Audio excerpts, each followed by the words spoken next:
She's obviously had this, she's given up magic for a bit, she's had a family, and she's happily married, but the call of the eye feels too strong, and she gets pulled back in with the gang again. It was just wonderful to be back. It's such an honor to play this character. We have such a great chemistry, all of us, in this, and including the new Horsemen, and this just felt like Ruben had a great new take on it, and we just freshened it, and bigger magic, higher stakes, bigger locations, and a bigger twist. So we're really proud of this one. Perfect. And Rosamund, Veronica is such a commanding and an elegant villain. What did you relish about playing her? Well, I mean, those two things sound really good to me. I like playing the villain, much as it might surprise you.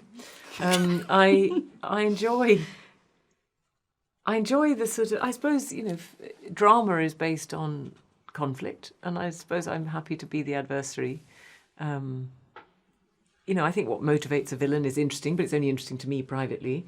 It's not really part of the story of the film. And I think in a film like this, the villain has to be menacing enough of a threat, but also fun to watch. I think, it'll be more satisfying, whatever happens to her, the more we've enjoyed her Veronica building herself up within her sort of self-inflating way.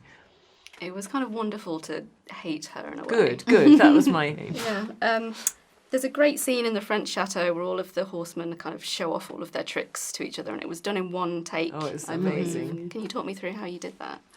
It was just a lot of preparation. A lot of the magic, most of the magic you see in this one is practically able to be achieved, which is great because CGI should just sort of complement what's already there, not replace it. And we really...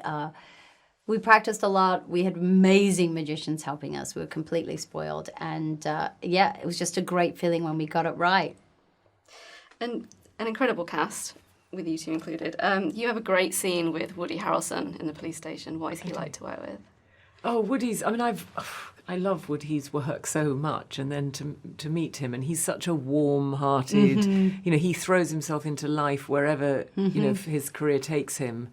He'll be out playing basketball with sort of, locals on the street, and there's makeup artists will say, Woody, what's that on your head? And he sort of feels up and he's got some big cut that he's got from, dunking a ball and a hoop in the street. But he's mercurial and you never quite know what you're going to get. He's very playful, isn't he? He improvises. And it's always, within the character, but he also knows that sort of salt and peppering of Woody on top of the character is where the magic is, right? I wasn't aware of the phenomenon that is Woody until we shot the first one. And I remember we were on a magic stage in New Orleans and he came on and we had to entertain a real audience while they were putting lights up. And so suddenly we were really playing the role of these magicians, essentially.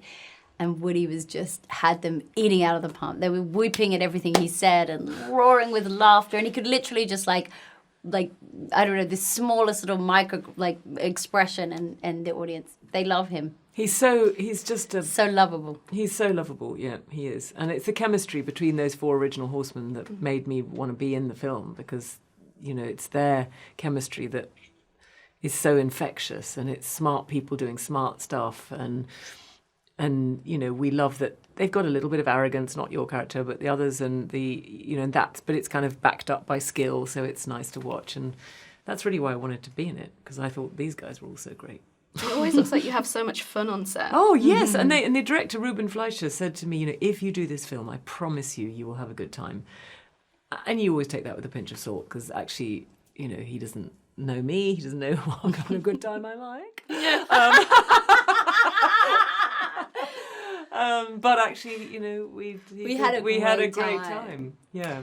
And final question, if you both could learn a magic trick that you could whip out at a party to impress someone, what would it be?